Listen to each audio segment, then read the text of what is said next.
E, no entanto, repetidamente, Jesus se distinguiu claramente de Deus, dizendo que o Pai é maior do que eu, sirvo apenas ao Pai, adoro apenas ao Pai, o Pai me enviou, ele deixa bem claro que ele não é Deus.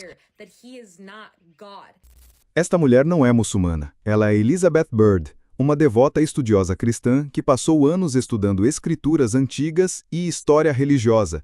Com uma profunda paixão pelo conhecimento e pela verdade, ela mergulhou nos primeiros manuscritos bíblicos, dos quais a maioria das pessoas hoje nunca ouviu falar.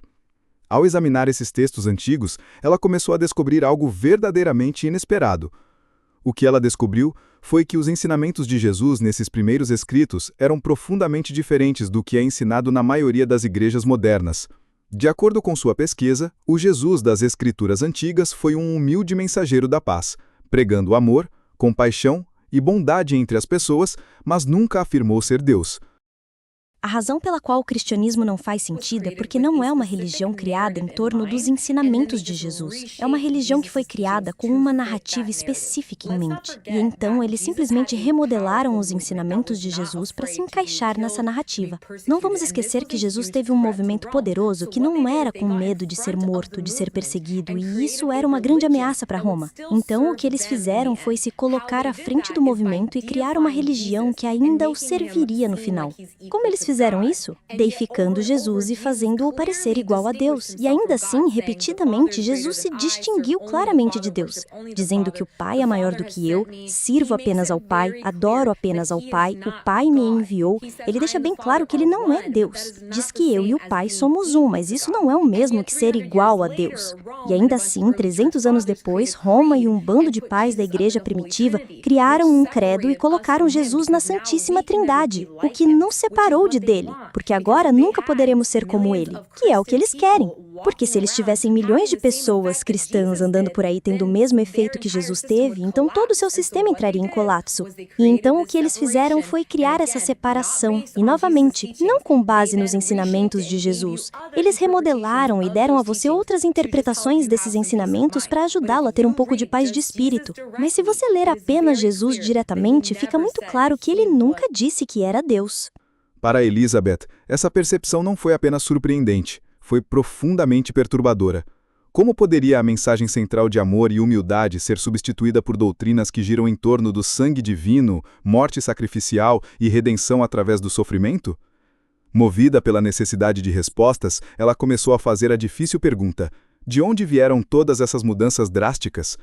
Conforme ela continuou seu estudo, ela se tornou cada vez mais convencida de que a transformação da mensagem de Jesus não aconteceu por acidente.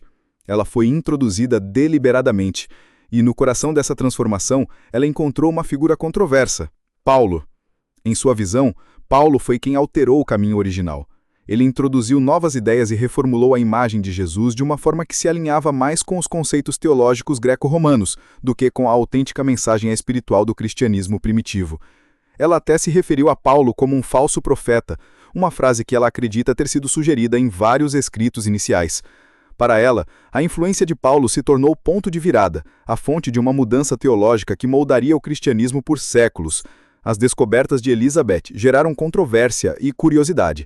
Enquanto alguns podem rejeitar suas conclusões, outros encontram em seu trabalho um chamado para reexaminar as raízes da fé com honestidade intelectual e integridade espiritual. Para Elizabeth, esta jornada não é sobre atacar a crença, é sobre buscar a verdade. Ela acredita que por trás das camadas de história e interpretação reside uma mensagem pura e universal que merece ser conhecida não apenas por estudiosos, mas por qualquer pessoa que anseia por entender a essência da verdade divina. Às vezes eu me pergunto onde o cristianismo deu tão errado.